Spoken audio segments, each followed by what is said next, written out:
सब धर्म धर्मांतरण नहीं, धर्मांधता, कट्टरता, हिंसा नहीं, एक दूसरे के धर्म का सम्मान करने वाले बड़े। यूनिफॉर्म सिविल कोड इस बात को नहीं कहता है कि आपकी धार्मिक स्वतंत्रता में कोई दखल होगा, परंतु आप भी दूसरों के में दखल नहीं दें, इसकी सावधानी उसमें आएगी।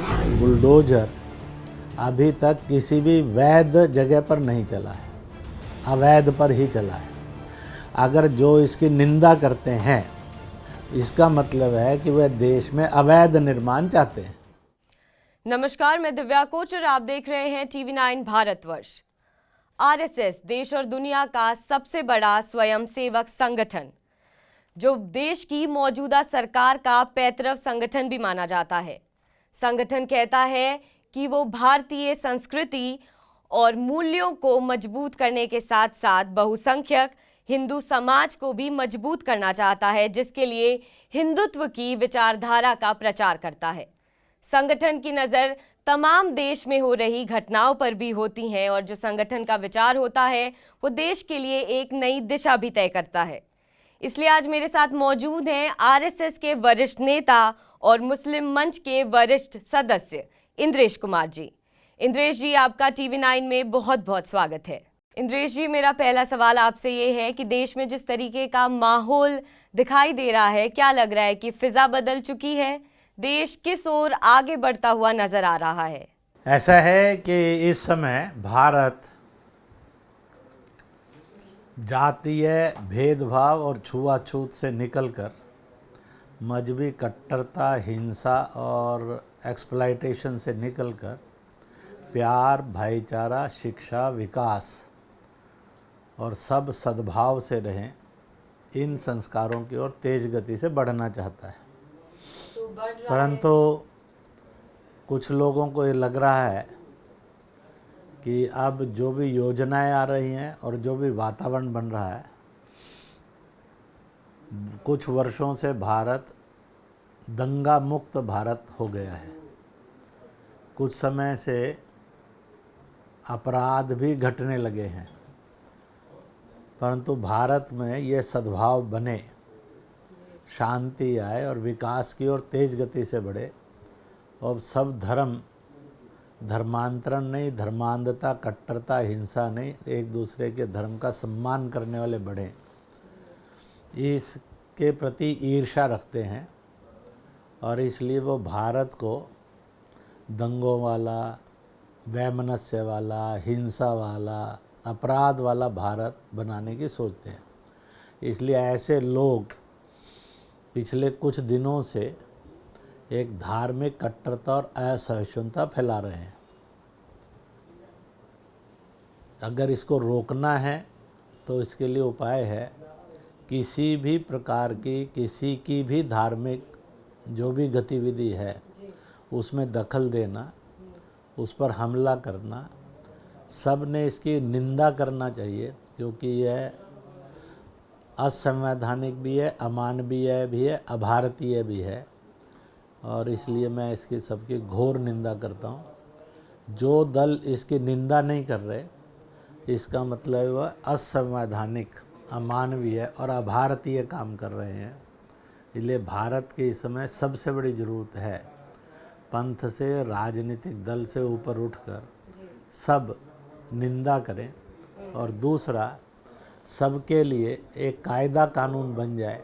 यूनिफॉर्म सिविल कोड की बात बहुत तेजी से हो रही है, तो आरएसएस के यूनिफॉर्म सिविल कोड को लेकर क्या विचार है? जिसमें रहकर जो कायदा कानून होगा उसके अनुसार ही अपने अपने धार्मिक कायदे कानून को करें।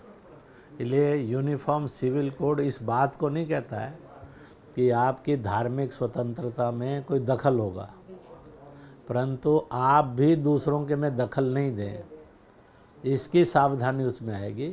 इसलिए यूनिफॉर्म सिविल कोड का मतलब है अपनी अपनी परंपराओं पर चलो, दूसरे के परंपराओं में दखल नहीं दो, आलोचना नहीं करो और इसके अतिरिक्त दूसरे की परंपराओं का सम्मान करो। इसलिए धार्मिक कट्टरता नहीं, धार्मिक सहिष्णुता, भाईचारा, धर्मांतरण नहीं, धर्मों का सम्मान, इसमें प्रत्येक के लिए लाभ है, किसी को कोई खतरा नहीं। तो इसलिए ऐसा एक कानून व्यवस्था हर राज्य में बननी चाहिए, और ये बनेगी तो ये हो जाएगा। नहीं तो राजनीतिक दल कभी कभी हिंदू को गाली देना, हिंदुत्व को गाली देना, ये बहुत अधिक करते हैं, जो कि निंदनीय भी है, अशोभनीय भी है, और यह कृत्य अमानवीय भी है। इंद्रेश जी, वर्तमान में कार्रवाई के नाम पर एक ही शब्द सुनाई देता है, वो है बुलडोजर। बुलडोजर से की गई कार्रवाई। लोग आरोप लगा रहे हैं कि ये एक ही समुदाय को टारगेट किया जा रहा है और उन्हें डराने के लिए इस तरीके की कार्रवाई की जा रही है। इस पर आपके क्या विचार हैं? जो लोग ये आरोप लगाते हैं वह बेईमान हैं, झूठ बोलते हैं। इसलिए दो तरह की कार्रवाइयाँ सामने हैं बहुत साफ सुथरी। एक है उन पर कानूनी कार्रवाई होना, और एक संवैधानिक कार्रवाई भी साथ साथ होना। इसलिए बुलडोजर अभी तक किसी भी वैध जगह पर नहीं चला है, अवैध पर ही चला है। अगर जो इसकी निंदा करते हैं, इसका मतलब है कि वह देश में अवैध निर्माण चाहते हैं। Directly they are supporting the illegal construction. इसका मतलब है कि वह संविधान विरोधी भी है, मानवता विरोधी भी है, समाज विरोधी भी है। Those who are criticising the bulldozer action, it means only and only they want illegal construction should be there.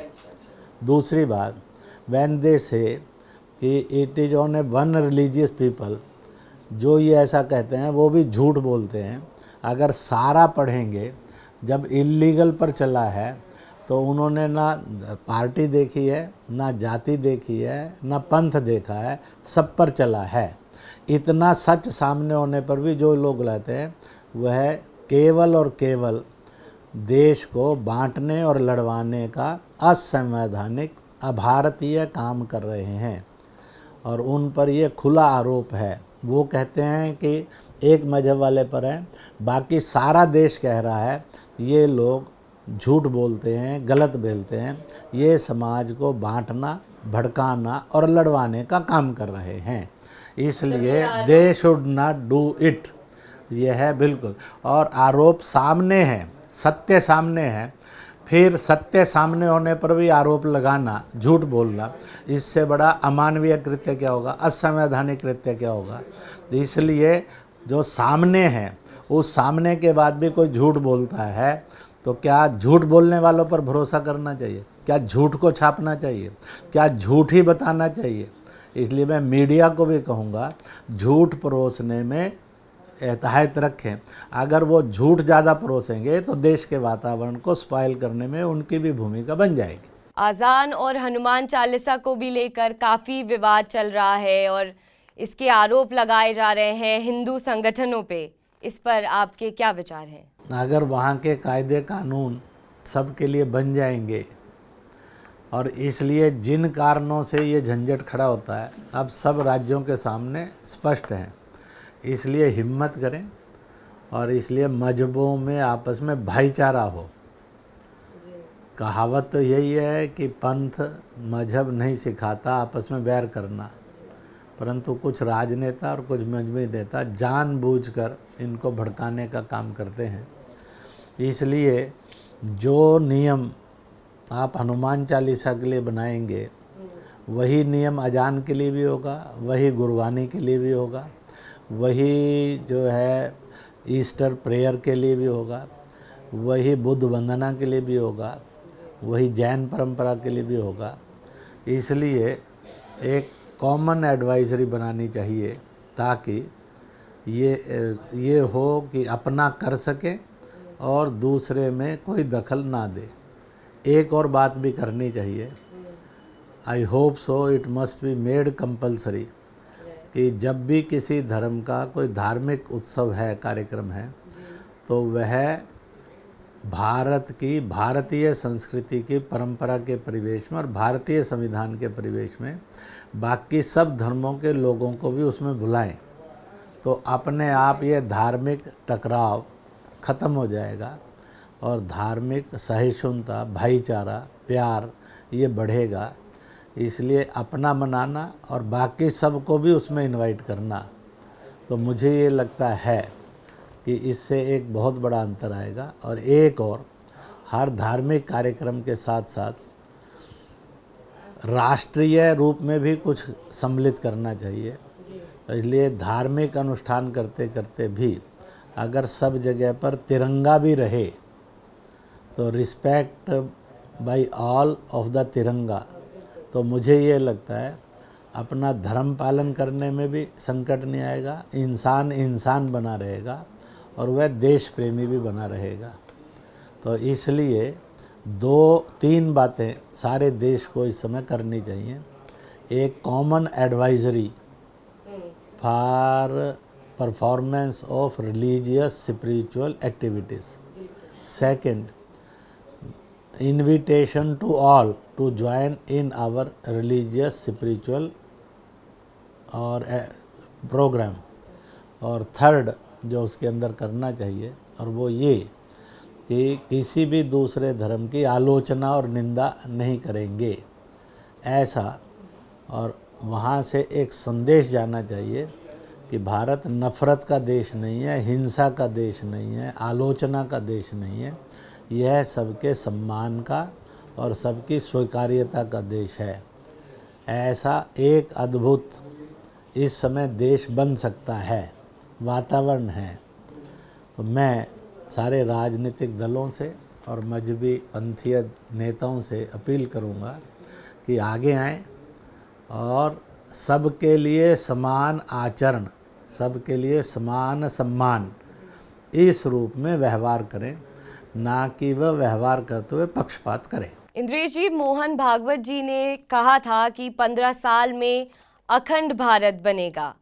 ये जो अखंड भारत है, लोग ये जानना चाहते हैं कि अखंड भारत कैसे बनेगा, अखंड भारत में क्या क्या आएगा। सब जानते हैं कि भारत की सीमाएं कहाँ कहाँ तक थी, अब उसमें नए नए देश बन गए, परंतु पहले भी राज्य होते थे, जनपद होते थे, वहाँ के कानून होते थे, करेंसी होती थी, वहाँ के राजे महाराजा होते थे, तो भी भारत एक भारत कहलाता था। इसी प्रकार से लोगों की ये सोच है कि वह जो हिमालय से लेकर हिंद महासागर तक और पूर्व पश्चिम में जहाँ हिमालय और हिंद महासागर मिलते हैं, इन सब के देश, जैसे आज यूरोपियन यूनियन है, एक यूए यूनियन है, ऐसे ही ये सारा जो भारतीय संस्कृति से एक रहा है, ये घुसपैठ मुक्त हो, युद्ध मुक्त हो, हिंसा मुक्त हो, अपराध मुक्त हो, एक दूसरे के सहयोगी बनकर भाईचारे से, शांति से एक दूसरे को मदद करते हुए सब विकसित हों। क्योंकि भारत ही एकमात्र है जो विस्तारवाद नहीं है, मैत्रीवाद है। भारत ही एक है जो युद्धवाद नहीं है, शांतिवाद है। भारत ही एक है जो सांस्कृतिक जीवन मूल्यों पर से विकास होना चाहिए तेजी से, इसका मापदंड है। और ये भारत ने ही एग्रेसर होकर कहीं हमले नहीं किए हैं, किसी को तोड़ा नहीं है, बल्कि भारत से तो देश अलग बने हैं। इसलिए चाहते हैं कि भारत और उसके सीमाओं के सब लोग वह घुसपैठ मुक्त हों, युद्ध मुक्त हों, सेना मुक्त हों और वह भाईचारे से युक्त हों। और भारत सबके विकास में पहले भी मदद करता था, आज भी करता है और उसी तरह से करता चला जाए। और इस प्रकार से सह अस्तित्व में मिलजुल कर जीना, एक दूसरे के सहयोग में जीना, एक दूसरे के विकास में जीना, एक दूसरे के साथ और शांतिपूर्वक और आचरण में जीना, यही एक परिसीमा है। ये बनता है तो फिर एशिया और विश्व को दंगा मुक्त, अपराध मुक्त और युद्ध मुक्त किया जा सकता है। सारे आएंगे। जो ये लोग फिर सवाल करते हैं, उनके अपने मन बेईमान है। सवाल करने वालों का मन बेईमान है, इसलिए वो फिर मुसलमान को अलग निकाल देंगे। जितने ऐसे सवाल करते हैं, मैं उनसे पूछता हूँ, क्या आप एंटी मुस्लिम हैं? आप मुसलमान को अलग करके क्या कहना चाहते हैं? आप मुसलमान का हित करेंगे। जो जो अलग से मुसलमान पूछता है, जो जो अलग से ईसाई या अन्य पूछता है, वह सब प्रो मुस्लिम नहीं है। मैं गारंटी से कहता हूँ, इस समय भारत के अंदर गैर राजनीतिक रूप से मेरा मुसलमानों से, ईसाइयों से, नवबौद्धों से सर्वाधिक संवाद है, विश्वसनीय संवाद है। और इसलिए वो ये मानते हैं जो हमसे ऐसी अलग करके हमारी बात करते हैं वह सब हमारे दुश्मन हैं, वो हमें नुकसान पहुंचाना चाहते हैं, वो हमारे हित में नहीं है, वह हमें बाकी सारे विकास से अलग फेंक देना चाहते हैं। इसलिए वो इतना खुला कहते हैं। इसलिए those who talk of only of Muslims whenever they talk means they are anti Muslim. सर्व जाति है, सर्वपंथी है, सर्व भाषाई है, सर्वलिंगीय है, इसमें कुछ भी छूटता नहीं। नारी पर अत्याचार नहीं होना चाहिए, नारी को स्पर्धा नहीं माना जाना चाहिए। नारी का सम्मान ही यह पुरुष के गुण और अवगुण का परिचायक है। नारी के बिना संसार में उत्पत्ति नहीं हो सकती। इसलिए नारी का सम्मान यह भारतीय हिंदू संस्कृति की विश्व की श्रेष्ठतम व्यवस्था रही है, और ये थी, है और सदा रहेगी, रहनी भी चाहिए। और दूसरा, जाति में छुआछूत नहीं, जातिवाद नहीं, बल्कि सब जातियों के प्रति सम्मान का, सब जातियों के प्रति सहयोग का भाव हो रहे। पंथों में कट्टरता और हिंसा नहीं, धर्मांतरण नहीं, धर्मांधता नहीं, बल्कि धर्मों के सम्मान का भाव हो। इसी को सर्वसमावेशी कहा गया। इसलिए जिसमें सब स्वीकार हैं और जिसमें सब सम्मिलित हैं, उसी को भारत राष्ट्र कहा, हिंदू राष्ट्र कहा, इंडियन नेशन कहा। ये पर्यायवाची शब्द हैं। आर्य राष्ट्र कहा, इसका अर्थ ही है। आज अमेरिकन राष्ट्र कहलाता है। आप क्यों नहीं सवाल करते कि अमेरिकन राष्ट्र में सब होंगे कि नहीं होंगे?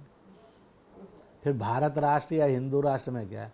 आर्यव्रत से ये आर्य राष्ट्र है, भारतवर्ष से ये भारत राष्ट्र है, इंडिया से ये इंडियन नेशन है, हिंदुस्तान से ये हिंदुस्तान राष्ट्र है, हिंद से ये हिंदू राष्ट्र है।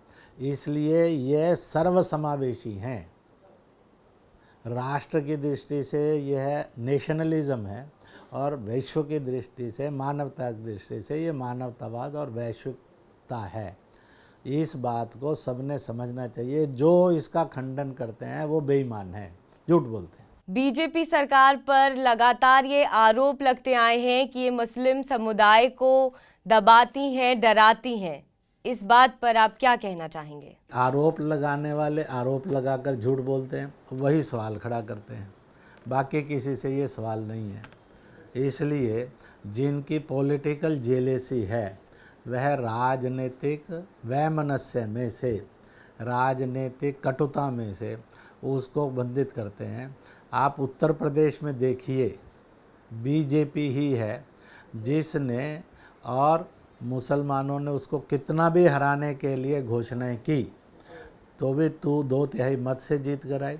और उन्होंने पसमानदा में से, अंसारियों में से फिर भी एक मंत्री बनाया, और उसके बाद जो वहाँ 6-7 आयोग हैं अल्पसंख्यकों के, उनमें भी राज्य मंत्री के रूप में कुछ लोगों को नियुक्त किया। तो इसलिए जो ये कहते हैं, मुझे लगता है कि उनके लिए आईना है कि देखो, आईने में तुम्हारा चित्र और चरित्र बड़ा क्रूर है और झूठा है। बहुत बहुत शुक्रिया। और ऐसे ही केंद्र सरकार में भी आप देखेंगे, बीजेपी का कोई एमपी नहीं है, तो भी उन्होंने राज्यसभा के माध्यम से लाकर अनेक मंत्री और राज्यपाल बनाए हुए हैं। फिर भी लोग ये बोलते हैं, तो आईना बड़ा क्लियर है, उनका चेहरा झूठा भी है और क्रूर भी है, और सामने साफ है कि वह भारत और आज की सत्ता ये सर्वसमावेशी थी, सर्वसमावेशी है। एक बात और भी है, राज्यों में और प्रदेशों में लोगों ने बीजेपी पर आरोप लगाए कि बुलडोजिंग होगा, कोई रहने नहीं दिया, एक भी दुर्घटना नहीं, बल्कि दंगा मुक्त भारत बना। तो मुझे ये लगता है जो ये झूठ बोलते हैं उनके लिए पर्याप्त है। परंतु अगर उन्होंने तय किया वो झूठ बोलते रहेंगे तो मेरा प्रेस का कहना है कि वह झूठ को परोसना बंद करे, नहीं तो उन पर भी ये आरोप लगेगा कि इनको भी झूठ अच्छा लगता है, सच बड़ा कम अच्छा लगता है। इसलिए मैं प्रार्थना इसे मेरी प्रेस से भी करूँगा, जो शैतान की आवाज़ है उसके समर्थक मत बनिए, उसको बुलंद मत करिए। वह मानवता विरोधी भी है, भारतीयता विरोधी भी है, संविधान विरोधी भी है, इसलिए संभल कर रहना चाहिए।